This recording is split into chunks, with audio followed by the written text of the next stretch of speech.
concern ni Mami ang pagde-decor ng house. Kaya kilalanin natin ang isang Mami na love niya talaga ang magpaganda ng tahanan, pero budget-friendly pa rin.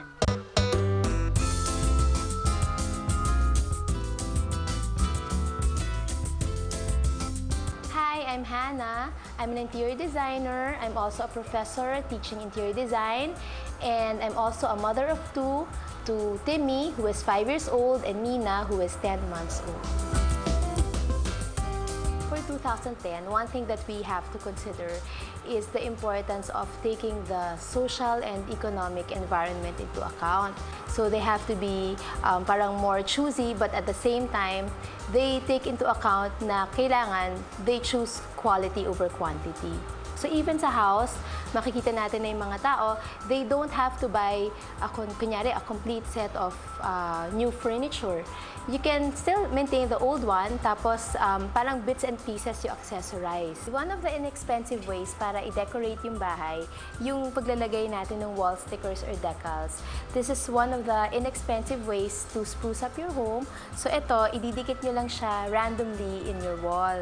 So this is one example. Tapos I also matched it with the curtains. Ito yung sinasabi ko na kanina na pwede kayong mag-change ng look of the house just by changing your curtains. So ito, ang pinalitan lang yung side drapes. So let's say ngayon feel ko gray and black and silver, pwedeng in 3 months pwede ko siyang gawing yellow or blue. Whenever I design for homes, gustong-gusto ko yung may mga artworks sa bahay. Dito sa bahay ko, makikita nyo na marami siyang mga artworks. So one example of a painting is a painting done by Inday Kadapan. So ito siya yung, itong painter na to, mahilig siya mag-paint ng portrait ng iba't ibang babae. So ito, yung painting na to, gawa man siya sa watercolor, very interesting kasi ang bright ng colors niya. So nabubuhay kagad yung wall. Tapos yung frames ko, simple lang siya, black, para yung focus talaga ay nasa painting, hindi dun sa frame. Siguro one important addition is also being eco-friendly. Merong mga scraps of wood, iba't ibang klase ng wood na normally itatapon nyo na lang. But instead of throwing it, gumawa siya ng lampshade. Parang conversation piece na rin siya. Every time may nakakita, tinatanong nila anong species ba ito ng kahoy or naaliw sila kasi ang ganda ng design. Instead na itapon nyo siya, magagamit nyo pa siya ulit. Meron akong collection ng mga miniature, modern furniture, primarily mga chairs, mga upuan of different Western furniture designers. So ito talaga, kapag nagta-travel ako, kahit mabigat na yung maleta ko, binibili ko siya isa-isa hanggang ma-collect ko siya. So ito talaga yung one of my obsessions, yung mga kolekta ng mga miniature chairs. Yung furniture nyo, hindi nyo naman kailangan palaging bilhin sa mahal na lugar. So in my case, I really like to go to mga bazaars. Since yung furniture ko ay mostly Filipino, or yung design ko is Filipino talaga, naghahanap ako ng furniture na ma-match dito. So in this case, yung sofa ko, it's very inexpensive. When we bought it, nasa mga, I think, 3,000 or 4,000 pesos na lang siya. Medyo lumang-lumang kahoy na lang talaga siya. Tapos since we're also in the furniture and design business, what we did was we restored it na lang. Tapos pinalitan namin ng bagong covers para nagmukha naman siyang bago at saka nag-blend siya sa bahay.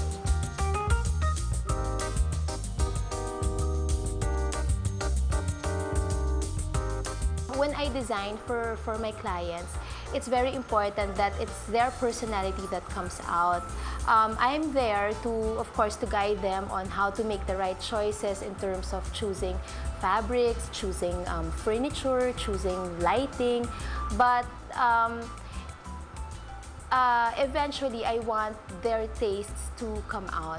Dito sa bahay ko, may mga bits and pieces ng talagang personal touch. So in this case, like yung coffee table or yung center table, ano siya, kung titingnan nyo yung center panel niya, yung gitna niya ay galing sa, actually, siya, railing siya.